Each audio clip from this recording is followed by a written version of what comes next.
workshop on a while back. With me? Yeah. Yeah. 3 years ago, I think. Probably. And it's absolutely fascinating. It's brilliant stuff. So if you have notepads, do get them out. We are recording this. And yeah. So the video of it will be up. You're not going to be in it, don't worry. But the video of it will be up on YouTube or Facebook at some point. Might post it in Conscious Minds. Go for it. That'd be all right, wouldn't it? Yeah. So I think there's about an hour's worth of recording on it. Right, okay. There you go. Oh, right. Well, thank you for coming, everybody. It's nice to see you all. Get comfy already. Yeah. So, does everybody here have a kind of vague or less than vague understanding of what chakras are? Yep. Yeah. Pretty much, all right. So, yeah, okay, most people kind of have heard of the concept. Chakra is a Sanskrit word that means wheel. So there are these 7 main chakras in the body, and we're going to look at, well, certainly the first 3. If time permits, we'll go a little bit further. But what I want to do is try and kind of give you a bit of an insight into how they can affect your life physically.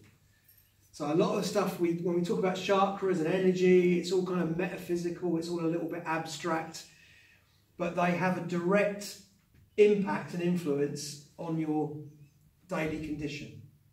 So some of you that have done Tai Chi with me, and I think I did it to you, didn't I, in your kitchen? Yeah. Stop looking at the dog, pay attention. Yeah, so we're going to start with the root chakra. Now the root chakra exists, each chakra's got 2 elements to it. So the main element of the root chakra is the tailbone. Okay, so the base of the spine. And you will notice a lot of people, when they stand, they don't stand equally, or they have their legs like this. A lot of girls do that because somewhere it was written in a magazine, if you stand like that, it makes you look thinner. I don't know. Anyway, but what you do when you don't stand equally is you close down your root chakra. And as we've shown, a few of you have experienced this, when you set your posture right and you be aware of your breathing, you will become physically unable to be moved. So each chakra has an affirmation to it. And the root chakra's affirmation is I am. And that can be linked with I am here, I am heard, I am strong, I am healthy.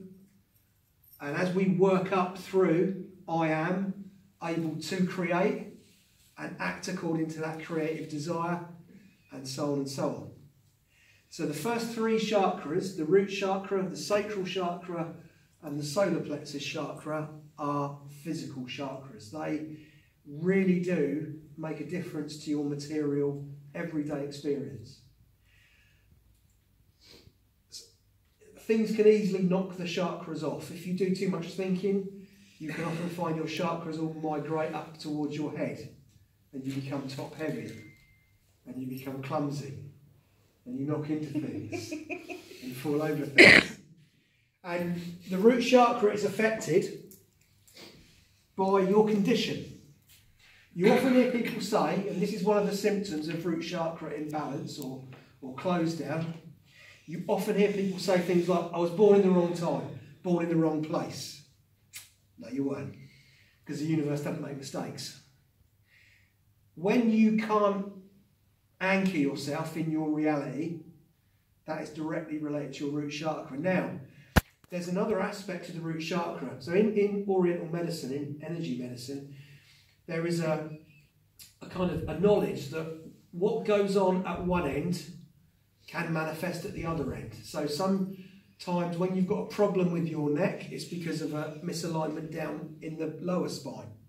Your hands and your feet are connected, your knees and your elbows and so on. Okay, it's kind of zonal therapy. So the root chakra's experience is energetic, anchoring yourself, being grounded, but also physically it's about not feeling that you belong, not feeling that you can manifest enough money to live, not feeling that you can manifest the right kind of healthy being so that you can enjoy your life. And the other aspect, the opposite end of the root chakra, is the head. And a lot of we'll call it depressive type conditions, because obviously there are chemical causes for depression. And when I use the word depression, I'm thinking about that inability to be able just to get out of bed in the morning, that feeling of being oppressed, of being pressed down. Because when your root chakra closes, you close yourself off to your life force. And if any of you read tarot, the suit of cups in the tarot, which is often linked with emotional stuff and relationships, and it's absolutely not. First and foremost, it's about a flow of life force. It's about water. So the spiritual code for life force is water. And again, in the Oriental mindset of healing, the word spirit, which in the West we tend to think about spirits, you know, as clairvoyant mediums we talk to them, but the concept of spirit is life force. So think of a plant. If you have a pot plant and you don't water it, it will droop because the water forms the integral part of its support system. And that's what happens to us. So when we close off our flow of life force, the first thing we do is sag and droop, and then we start to consume our inner store of energy, a chi, one name for it, and then we begin to manifest illness. So if you've ever come across somebody that suffers from fibromyalgia or chronic fatigue syndrome, very often they will say to you, yeah, but I sleep 12 hours or 8 hours a day. I eat well. And I get up and I still feel bone weary. The final store of chi in the body is in the marrow of the long bones. And when that starts to get depleted, you ache. You are bone weary. You feel it in your bones. So these kind of old sayings that we have, a lot of them do come from a knowledge of something which is far more holistic than we kind of mainstream medicine at least knows today. So what can cause the root chakra to close down and become affected? Well, being in a job you don't like, being in a relationship that's difficult, living in a lifestyle that is difficult. And many people, again, if you just walk around any town or city and you look at people's posture, posture's really important. Because a lot of good gardeners can tell, just by the way a plant or a tree is, its posture, they can tell whether it's healthy or not.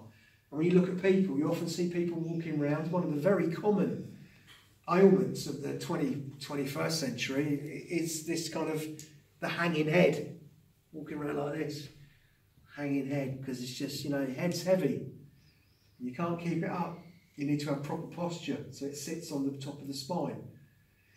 Another thing that you often see are people that walk slightly off balance. So one shoulder is higher than the other. They may have problems with the hips. If you look at people, you can see it. And the roots of these physical symptoms can all be found in the energetic body, of which your chakras are a major component. Now each chakra physically also relates to an organ. And in Chinese medicine, the organs don't just have a physiological effect, they also have an energetic effect.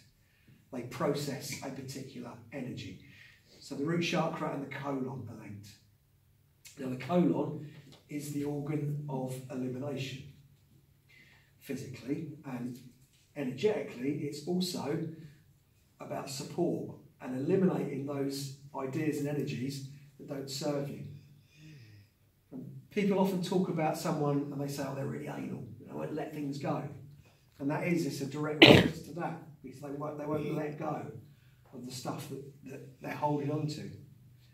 Because somewhere along the line, that person may have figured out, well, actually, this supports me. If I can be ill, or I can be in this victim state, then I can be supported. I was a nurse for a number of years, and the amount of people that would come into hospital and they would say, my arthritis, my diabetes, and you say, don't own it.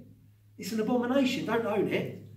Work to get rid of it. Because healing's about wholeness, isn't it? And there's a great little quote I read. It says, the job of a healer is to put you so absolutely in your body that there's no room for anything else other than your awareness. No room for illness. No room for anything other than your awareness. And I found that to be quite amazing.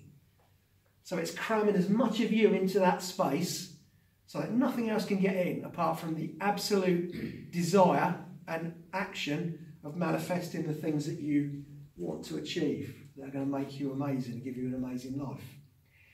So how many of you suffer from digestive imbalances? Yeah, quite a few people. And if you've got 1,000 people, you know, at least 800 of them will put their hands up. Because it's a stress thing, isn't it? So your organs, let's talk about the energetic function of your organs. Your small intestine and your heart are linked together. So when you're not being fed the experience of your heart's desire, the small intestine energy is going to get a little bit out of whack. And when you feel that you can't manifest that heart's desire, and therefore in some way you can't support yourself, your large intestine is going to go. And that can bring about issues that modern medicine calls IBS. Can. Not all cases, but can in some cases. It was a really interesting experience I had about 3 years ago. I did a talk like this in another place. And in the break, somebody came up to me and they said, oh, I've just been diagnosed with celiac disease. And I've been talking about this idea of being in a situation that isn't good for you. So I said, well, what happened about a year and a half before you were diagnosed? And she said, well, I was in this really, really bad relationship. I really couldn't stomach it anymore. Couldn't stomach it. We say that, don't we? Couldn't digest it anymore. And so she finally got out. But then, of course, when you can't take what's being put in energetically or physically, then the energy is going to start to break down. So what we did is we said, imagine, and we're going to work through some of these affirmations later on.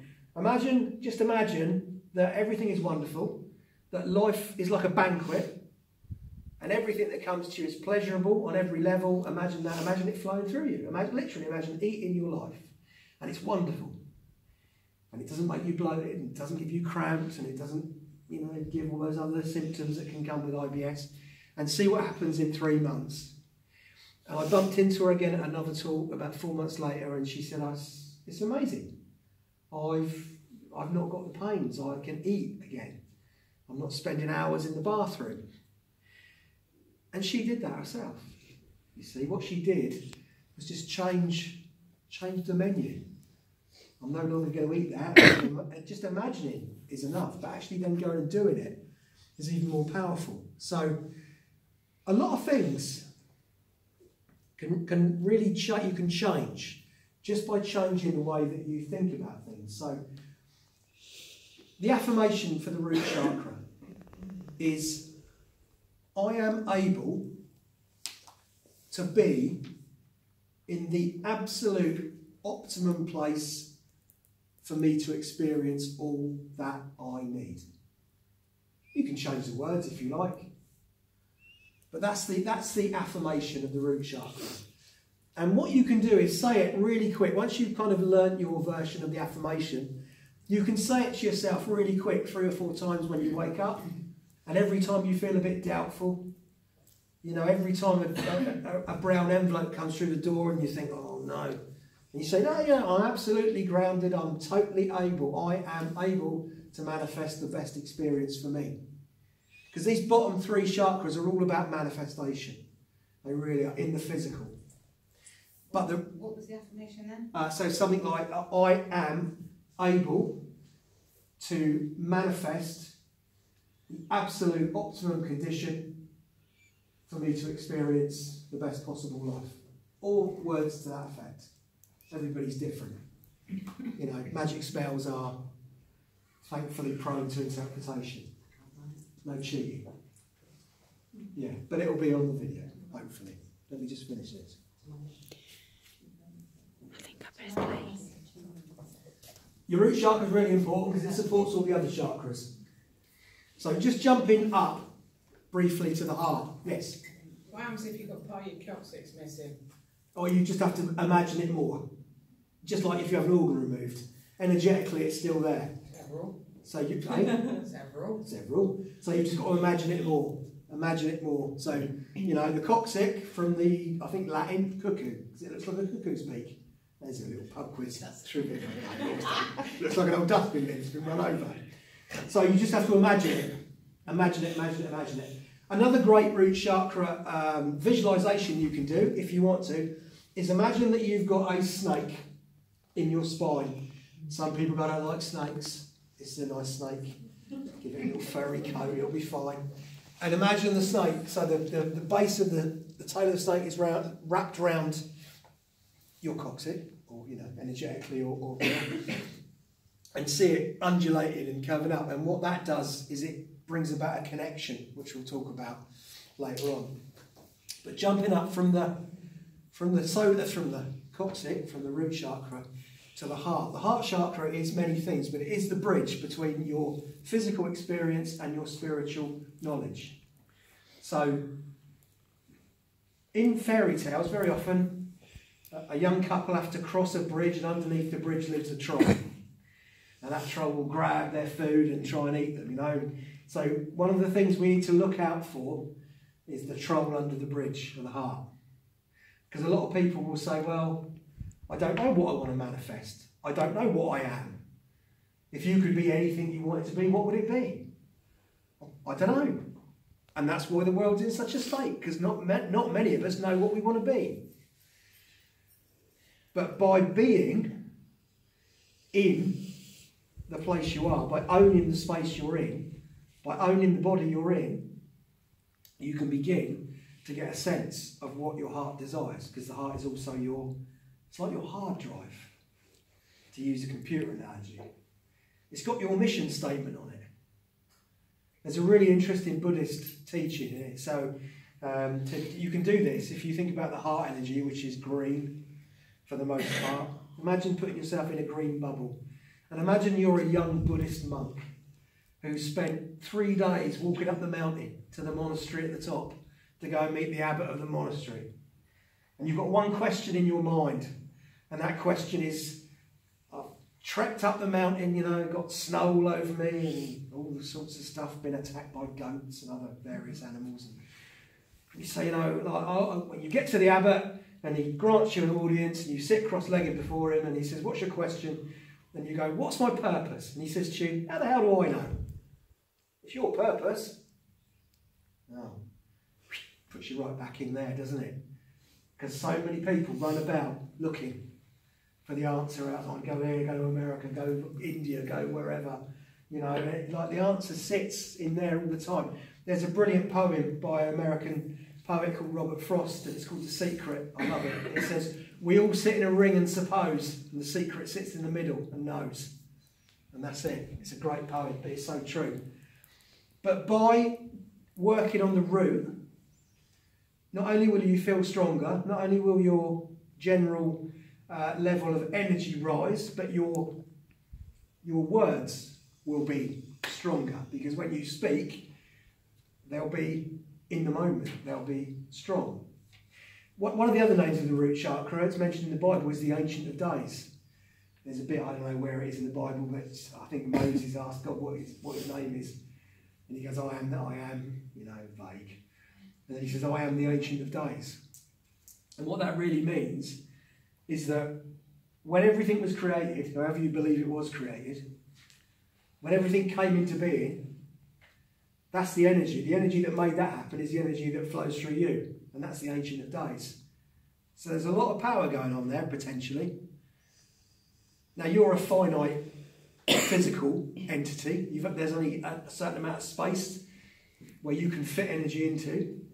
But if you can fill yourself up with that energy and be in the moment, not only will you not think and worry so much, you will have more energy, you will have more staying power, you will have more stamina, you'll be able to speak and be heard, you'll be able to walk through the shopping centre and not have people bump into you, oh sorry, I didn't see you there, all of that stuff, you know.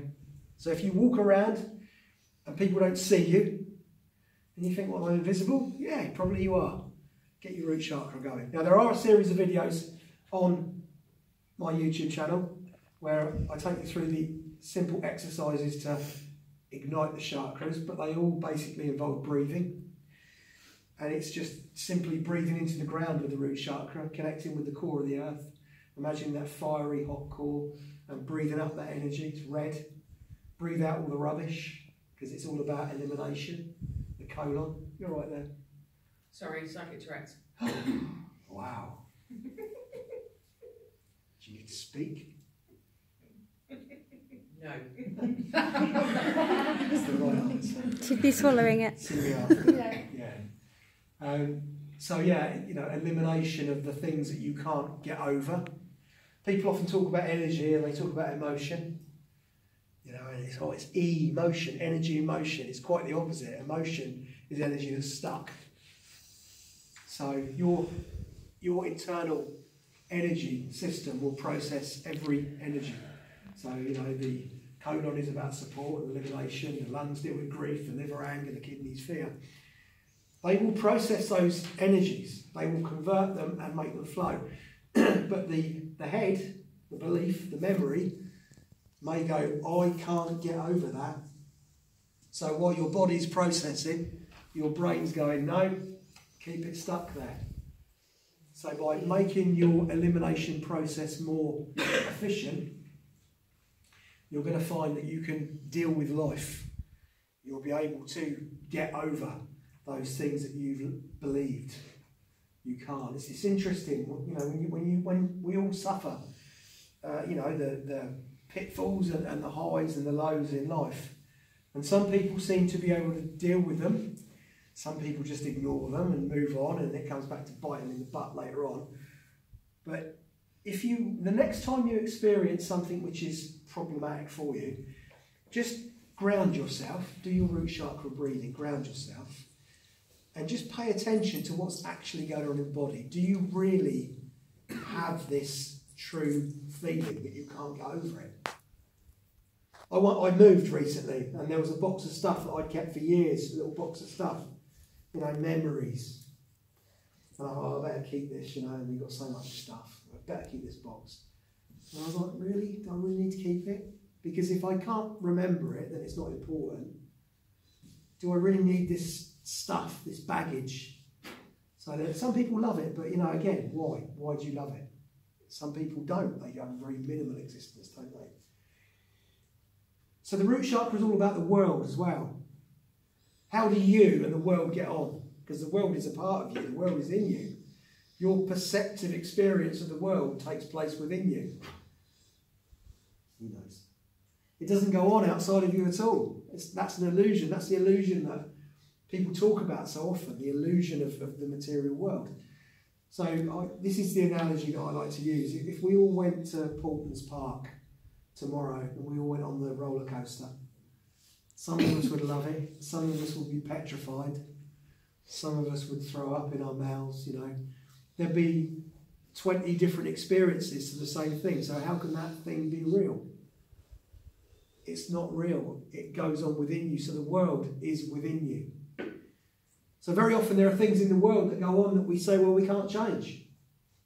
I can't change that person's behaviour. I can't change this thing that's going on. But you can change the way that you process it. People often talk about perception. And it's difficult to change your perception because, you know, it's a program that's been written for a number of years. So think of it as a process. I'm going to change my processing of it. Maybe just for now, that doesn't matter. Maybe I'll just go and do something else and I'll come back to that when I'm feeling more grounded. This is a really interesting exercise you can try, and I guarantee you'll be amazed at the results of it. Write down a list of the things you believe about yourself. Things you believe about yourself. Write a list down, 5, 10, 15 things, whatever. And then go and do root chakra work for a week and then come back to that list and you'll look at it and go, nah. Obviously, if you've been down a path of self-development, then that list is going to be more robust and solid because you've done that in a version already. But for people that come into this kind of work and just have that belief dossier within them and don't know that there's actually a truth that sits in the middle and knows, they write the list out, they come back to it and they're like, that's not true, and that's not true, and if that's not true and that's not true, what is true? Then you've got to go out and experience things anew. So it's worth a try. The sweeping statement here is that if you've got any issues, any problems with the physical world and your relationship to it, have a look at your root chakra. Strengthen it. Because you may find that your ability to process things changes, interestingly. So now we move up to the sacral chakra, which is a really interesting concept because the sacral chakra is very much linked with creativity. And when we think of creativity, when you think of the word creativity, what springs to mind instantly for you? Real quick. I literally just saw a sperm and an egg. How about you? Sorry? Artist. Artist, yeah. Yeah, anything that you can create. Art. Yeah. Food. Cooking. Yeah, okay. Stuff, yeah. Okay, how about you? Imagination. Okay, yeah. Colour. Silence. Mind. Sex. Right. Writing. Writing, yeah. Manifesting. Yeah, okay, all right. No, can't move on, right. Playing. Playing, yeah. How about you? Okay. Photography, yeah. Endless possibilities. Energy. Right. So you see there's a fair few. When you think about the word create, you get art, writing, music, photography, creative arts, things that you do. And that's great, but creativity ultimately is about, well, it comes from the sperm and the egg, it's about creating you. So the affirmation of the sacral chakra is I am infinitely able to create the ultimate experience for myself in whatever form that works for you. I'm infinitely able to create the ultimate experience for myself. Again, life is a banquet that you can partake of without any shame at all. All right? Come on. Where are the biscuits?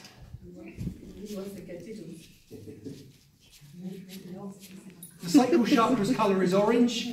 It's said to be a very fiery chakra. It links with certainly links with the internal sexual organs, so the ovaries. It is the place of creation, yes. Because I know like there's sacral chakra.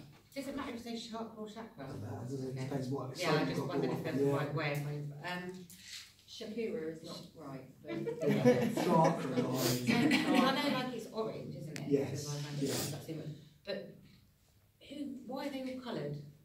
It's to do with, well, okay, so it's to do with frequency and vibration. So each chakra also has a musical note attached to it. So the root chakra is C, D, E, F, G up to B with a crown. So it's interesting that, you know, 7 octaves. It's to do with resonance and frequency. So if you go back into the original Sanskrit, and you have to go then to places like Sumeria, ancient Babylonia, and the Hindu Vedas, and it's all there in the various writings. Yeah, and the colours relate to a resonance. And I guess maybe somebody who was writing all this down on goat skin back in the day saw a rainbow in the sky and thought, oh, there's 7 colours in that. And there's a red there, and the purple's nearer the sky, so maybe we'll go with that. If you would like doing Reiki on someone and you started seeing colour, but say like you here, or you see orange, you see yellow, you see green, whatever. Yeah. But what about if you started seeing red here, green here? Does it matter? When you're Reiki in that area, does it have to be that colour? It doesn't have to be that colour. No, but you may be, for instance, if you're seeing red in this area, then that may be that area needs more support. Because it's not down there. Yeah. Okay. So you often see if you look at a video, you look on YouTube, you often see videos of Buddhist monks, and they'll be walking around and they'll be sort of doing this sort of thing and holding their hands, they're walking like that. And that's a real, these mudras, these hand forms, they're really powerful. So this is my solar plexus, right? And it's open and it's out on a plate, and what you see is what you get. I act according to how I am and how I create that, and I act. And that's the link, that's the mind, body and spirit link, and that's the heart. So I'm not only acting physically as I am and as I create my way, but I'm also channeling down So that's why they do that. And that, you see that a lot in holy iconography and pictures. Jesus is often doing that, and that's, you know, what in Christianity is the Father, Son and Holy Goat. In, you know, in our language, it's the mind, body and spirit. Or the manifest, the unmanifest and the void within. So there's this triple aspect to everything. So if you saw green, then that would be, you need some heart energy in there. So like, you know what you want to create, you just need to give yourself permission to do it. Because the heart chakra, again, jumping, is also the chakra of the warrior. So again, if you think about the word warrior, you immediately think about somebody tooled up with loads of swords and armour and stuff. So if you felt like green round here, you could say, oh look, your heart's giving you circles and problems. Give yourself permission. You know, actually manifest your heart, create your heart's desire. You see? So that it flows in both ways. Yeah. So I am able to create and act according to that creation. That's very much about the internal state. This is me. This is it. There's no act. Wherever I am, this is what I am. It's much less stressful. I've got to keep thinking about what I need to be. So that's the way it works from the inside out. But then there's another aspect to it. What do I want to create on a bigger level? What am I here to do? So that's got to come from here and come out. And you've got to mix the two together somehow. And that's where a lot of people have problems. When I first started in spiritual development, we sat in circle and it was all about the crown chakra. 2 hours with your crown open. And I'm like, all right, this is great, yeah. So it hasn't changed that much. Feeling drunk now, you know. You come out, and then I read a gardening book, and it said like you can tell the state of the roots by the state of the foliage or the flowers. And I thought, well, that's the same, isn't it? Your 1,000-petaled lotus, which is the crown, needs roots, and the more you attend to your roots, the bigger your flower is going to be. So if you're struggling spiritually and you want to connect, get down in the dirt, get your roots set and anchored, and then you'll be able to fly. And it's an absolute fact.